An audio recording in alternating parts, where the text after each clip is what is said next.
नमस्ते दोस्तों, जय श्रीमन नारायण। आज मैं लेके आई हूँ गांधारी साग की रेसिपी। ये साग भगवान कृष्ण की बहुत ही प्रिय है। ये साग बिना भोजन ग्रहण नहीं करते। 56 प्रकार के जब भोग लगते हैं तो ये साग जरूर होती है। अभी तो रथ यात्रा चल रही है तो उसमें इसकी कहानी बहुत ही अनोखी है और बहुत ही मज़ेदार है। इसकी पूरी कहानी मैं रेसिपी बनाते बनाते बताऊंगी। ऐसा कब उत्पत्ति हुई और कैसे हुई उसके बारे में भी बताएंगे। खाने में बहुत टेस्टी और मज़ेदार लगती है। बनाना बिल्कुल आसान है। तो चलिए आज की रेसिपी बनाना शुरू करते हैं। इसके लिए हमने 500 ग्राम ले लिए है गंधारी साग।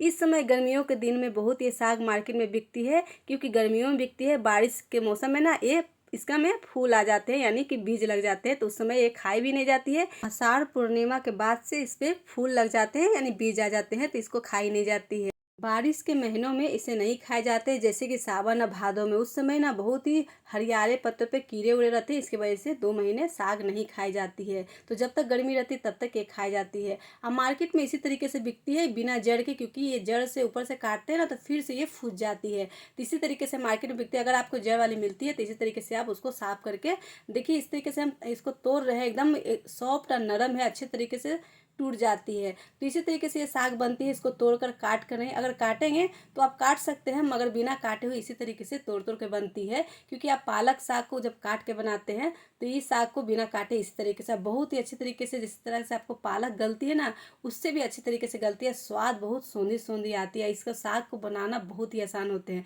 तो देखिए हमने इस तरीके से छोटे छोटे टुकड़ों में हमने तोड़ लिए, क्योंकि बहुत ही सॉफ्ट और नरम है।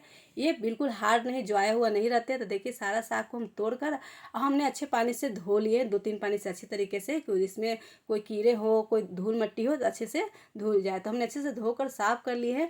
एकदम बनाना बिल्कुल आसान है, खाने में बहुत ही मज़ेदार लगते हैं। तो चलिए बनाना शुरू करते हैं।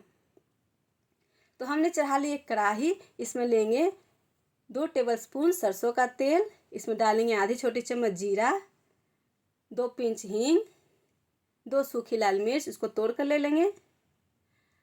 हम 1 मिनट के लिए जीरा को चटकने देंगे। तो ये देखिए जीरा चटक गई है। तो चलिए इसमें डाल देते हैं साग को। इस साग की कहानी आपको महाभारत में मिल जाएगी। जब शांति संदेश लेके गए थे ना दुर्योधन के पास कृष्ण भगवान, तो विदुर के घर पे खाए थे वो साग रोटी। इसी साग को कृष्ण भगवान खाए थे और बहुत ही प्रिय है भगवान को साग। तो देखिए हमने साग को इस तरीके से हम चला लेते हैं, नीचे का ऊपर कर देते हैं, ऊपर का नीचे कर देते हैं। अब अच्छी तरीके से हम दबा देंगे। अभी बहुत लग रही है, जब ये गलेगी तो बहुत कम हो जाएगी। तो अब इसे 2 से 3 मिनट के लिए ढक देते हैं। उसके बाद आपको पूरी कहानी बताते हैं। तो देखिए उससे पहले 2 मिनट कंप्लीट हो गए हैं। तो चलिए फिर से हम इसको उलट पुलट लेते हैं। तो देखिए साग कितनी एकदम गल गई है।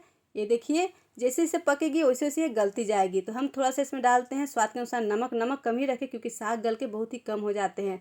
तो अच्छी तरीके से हम इस तरीके से थूरते हुए चला लेते हैं। साग को जब भी हम चलाएंगे इस तरीके से थूरते हुए चलाएंगे। तो ये देखिए हमने साग को अच्छे से चला लिया। इसमें डालते हैं थोड़ी सी आधा कप से भी कम पानी। पानी इसलिए डालेंगे कि साग भी पानी छोड़ेगी, नमक हमने डालें तो, और पानी मिलके अच्छी तरीके से साग पक जाएगी। तो फिर से हम इसे 5 मिनट के लिए धीमी आंच पर ढक देंगे। और उस बीच हम आपको कहानी बताते हैं। इस साग की उत्पत्ति हुई है दुर्योधन की माँ गांधारी के वजह से। क्योंकि जब गांधारी कृष्ण भगवान को श्राप दे दिए थे कि आप 36 वर्ष की उम्र में आप चले जाएंगे दुनिया से, तो बहुत पछतावा हो रहा था। तो कृष्ण भगवान उनको वरदान दिए थे कि मतलब कि इसी साग का, कि आप जब साग बन के होगी तो हम आपको ग्रहण करेंगे इस जेठ आषाढ़ में। तो जेठ आषाढ़ के महीने में साग बहुत अच्छी होती है। इस समय जो अभी जगन्नाथपुरी में रथ यात्रा होते हैं तो उस समय खास करके ये साग जरूर बनती है। और इसी साग का वो कहानी है कि जब रथ यात्रा से जब निकलते हैं और उनको मौसी के घर जाते हैं तो तबीयत खराब हो जाती है, तो सबसे पहला मांग होता है कृष्ण भगवान का कि वो हमको साग भात खिलाए, बासी भात और साग खिलाए। उसकी वजह से उनका तबीयत ठीक हो जाती है। और फिर उस खुशी में बनती है खीर और दाल पूरी बनती है।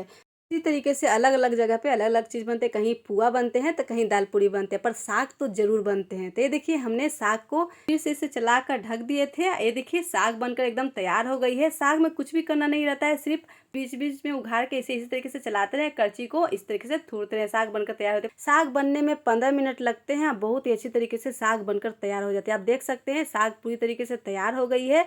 तो आप इस समय जेठ आषाढ़ के महीने में साग जब भी मिले तो ज़रूर बनाए। बहुत ही सौंधी, बहुत ही अच्छी लगती है। तो एक बार ज़रूर बनाए। भगवान के भोग तो ज़रूर लगाए इस साग का। इस साग बहुत ही प्रिय है भगवान को, तो ज़रूर साग का भोग लगाएं। तो ये लीजिए हमारी साग बनकर तैयार हो गई है। यदि मेरी रेसिपी अच्छी लगती है, मेरी कहानी अच्छी लगी, तो ज़रूर एक लाइक कीजिएगा, चैनल को सब्सक्राइब कीजिएगा।